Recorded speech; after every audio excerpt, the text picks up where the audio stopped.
And that brings me to obstacle course theory. If you're looking for some meaning in your life, because let's just say you have no meaning to your life, what if you were told you are in an obstacle course? Your mission is to escape. The obstacle course we call Earth. There are deterrents to prevent you from escaping, and it's up to you to conceive and create tools, methods, and sciences and mathematics in order to figure out how to escape. Now, we're told biblically, and I'm not religious, but there's the story of the Tower of Babel. I've always liked what they tried to do. They tried to build a stairway to heaven. When I see the skyscrapers, I always feel like mankind building skyscrapers is kind of like a trick upon the gods, because they keep making the next skyscraper just a little bit higher, doing it in stages to see at which point do the gods get upset and crumble down the towers, our skyscrapers. I think they know. I think they know we're in the obstacle course. They just haven't told you yet. But now that you know that you're in the obstacle course, the terrarium, the ant farm, the ant colony, doesn't that change your whole approach to life? Doesn't that make educating yourself and understanding things that much more important? Does it also make you critical, more critically thinking about the information that was presented to you, with this idea that we are forbidden from leaving, or they want to see us leave, but they want to put forth the biggest challenge ahead, and that is giving you inaccurate information or leading you astray as to what the actual reason for being is: to escape. Just like in the Maze Runner, a few of them escaped the maze, only to discover the wicked corporation's headquarters, and then they were whisked away to another location. And they were told they were part of an experiment to find some cure for a disease or something. We're in the maze. Who are the maze runners? Who's going to help us get out? Think about it. The Tower of Babel. Think about it. Really think about the Tower of Babel. Why would God be upset that mankind used its ingenuity to build a stairway to heaven? God was so upset that mankind used his mind to build something that he destroyed the tower and fractioned all of our languages into the thousands of languages so we couldn't effectively communicate together anymore. Sounds like a challenge to me. What do you guys think? Obstacle course theory? Who's down? Let's find a way out. The meaning of life is not a spiritual journey. It is an IQ test to see if you can figure out how to escape. I call it obstacle course theory, or ant colony theory, ant farm theory, the terrarium. So when you start thinking of flat Earth, if you get out of flat Earth and you evolve beyond that, you start to think of the dome, the ice wall, the big ocean that separates the land from the ice wall. When you get to the ice wall, it's 2 miles high, Operation High Jump. If you should clear the ice wall, then there's miles and miles and miles, the size of the United States, according to Admiral Byrd, of barren ice land with natural resources. But you'd probably die. If you cleared the wall, you wouldn't make it to the end of the wall. Then if you try to go up after 120,000, 130,000 feet, there's no longer air. I saw this company on YouTube. They specialize in selling ant colony products. So if you're an enthusiast that likes to have ants in an ant farm, an ant colony, whatever you want to call it, and you want to get real elaborate with the terrarium, with all the tubes and the different kingdoms, they sell the parts. But not only do they sell it, they make interesting videos about it, almost like a storyline of these different ant kingdoms coming together, meeting for the first time.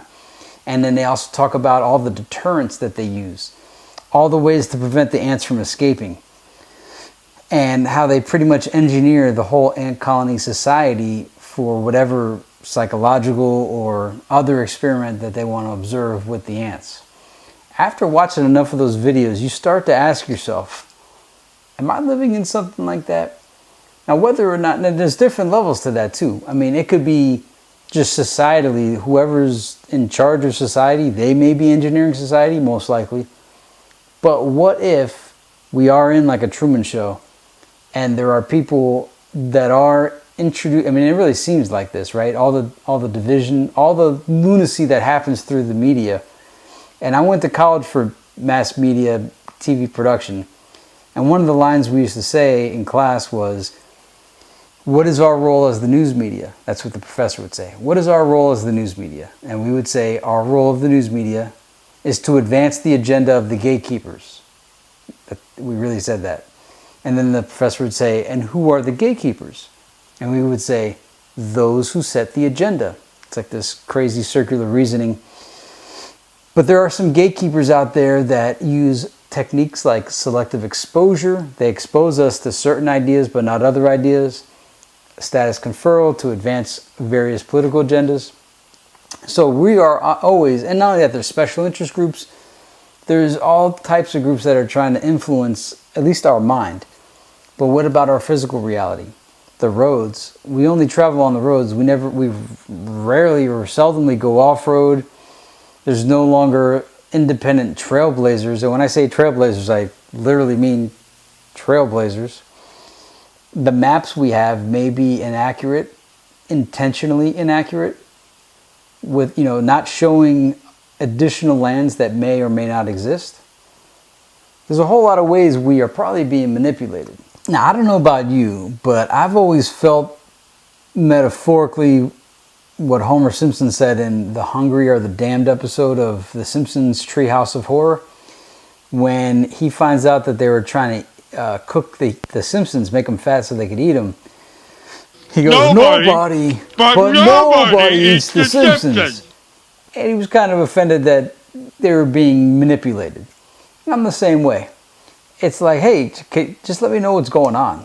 I'm trapped here regardless, right? It's not like, I mean, we've all tried to escape. We can't really. And then there's a movie called Maze Runner where all the people end up in the glade. They don't know how they got there. They have fragments of memory of where they were prior to being in the glade. And each day, each week, new people show up with some supplies. And then they try to map out the maze. That's what the maze runners do. They run through. And then they keep track. And I think that the maze represents, I guess, constellations, or doing astrology / astronomy, observing the patterns of the stars on the sky and seeing what patterns they travel in, hopefully unlocking some kind of mystery. Maybe they've found something out, they just haven't presented it. Maybe they really found it out, and that's why astrology is laughed upon and it was replaced with astronomy.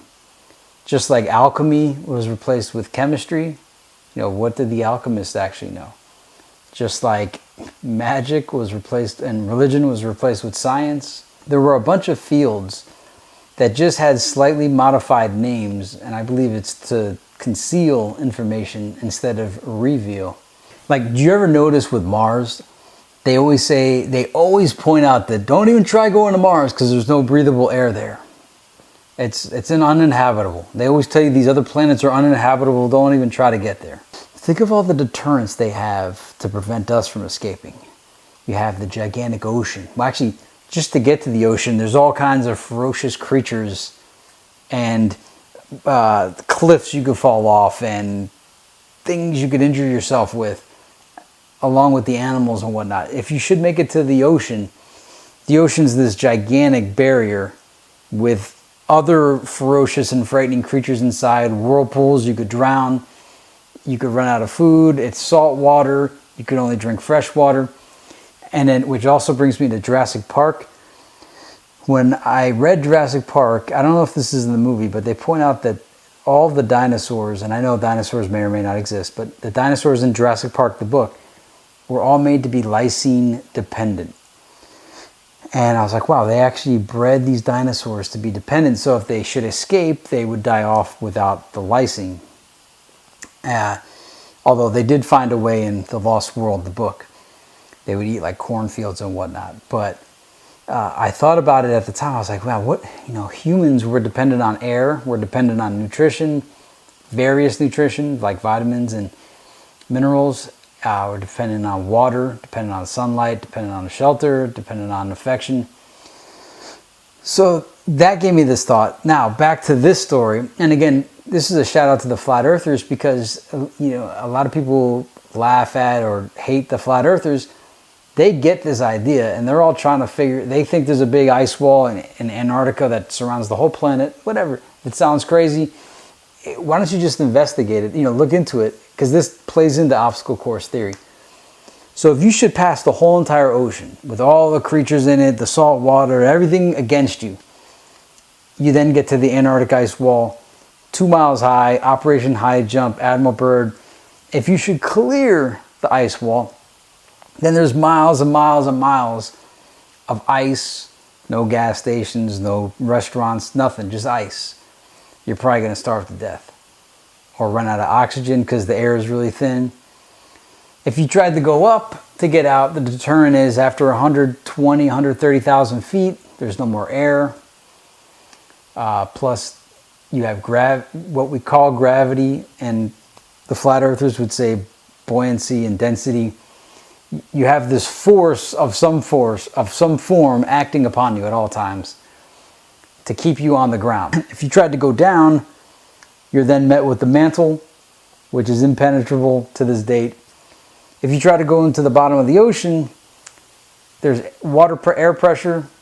So there's all these deterrents to prevent you from leaving. And I kind of got part of this idea as well from Mark Sargent's Flat Earth Clues. I think it was like part 3 maybe. He described all the deterrents to keep us on land where we're at. He also talked about experiments on mice in a maze, that the mice keep traveling around. They try to sniff their way out, or they want to find the entire perimeter, and they don't rest until they go around the whole entire maze. Once they find out the entire perimeter, then they kind of relax and become docile and passive. So he was suggesting that we're shown this map or the globe, and like in Truman Show, there's no point of being an explorer. We've already discovered everything. So just relax and don't even try to find anything. That would indicate to me that something is being hidden. Whether it's 33 or 34 or however many continents after the ice wall, or just places that aren't on the map. Even if you think we live on a spinning ball globe that rotates around the sun, I think it still is an entertaining way to just look at things for about a week. Obstacle course theory. Just think we're all placed here in the glade, like in Maze Runner. Check out the movie Maze Runner if you haven't seen it. And our objective is to find a way out. And all kinds of stuff, like an IQ test, is all placed against us. Deterrents, barriers to entry, physical assailants, all kinds of obstacles to overcome, hence obstacle course theory. If you should figure out how to escape, then you win the game. What do you win? I don't know. But doesn't obstacle course theory make it fun? Oh, and in the comments below, feel free to drop anything you want. What other obstacles, deterrents did I miss? If obstacle course theory isn't the meaning of life, what is? And by the way, I do think life is a spiritual journey, but obstacle course theory, it needs to be in our mind, just in the back of our mind. Once you have it in your mind that we're in this giant obstacle course, you then look at everything a little bit differently. And it makes life a little bit more magical, because there are clues left behind for us to discover to get out. Obviously, they've placed all these resources and possibilities for us to craft tools and think of ways to escape. It's like they want to see if we can escape. Or maybe they don't. Maybe we are like the ants and they actually don't want us to get out of the ant colony. But if you were one of those ants in the ant colony, wouldn't you be like, I'm going to find a way out of that ant colony? Or are you going to be just a happy little ant enjoying that ant colony? It's like the cows in the pasture. I'm the cow saying, hey, dude, they're going to chop our heads off and turn us into a steak. And all the other cows are like, dude, why don't you shut up, bro? Just enjoy the grass. Yeah, but they're going to chop our head off. So what, man? Just put your head down and enjoy the grass. Yeah, but they're going to chop our head off. What are you going to do, bro? You escape the cow pasture. You're going to wander around Earth as a cow? They're going to hit you with a car. So anyway, do you want to be the cow in the pasture, or do you want to break free from the matrix? Escape the ant colony? Anyway, obstacle course theory. Pass it on. Obstacle course theory.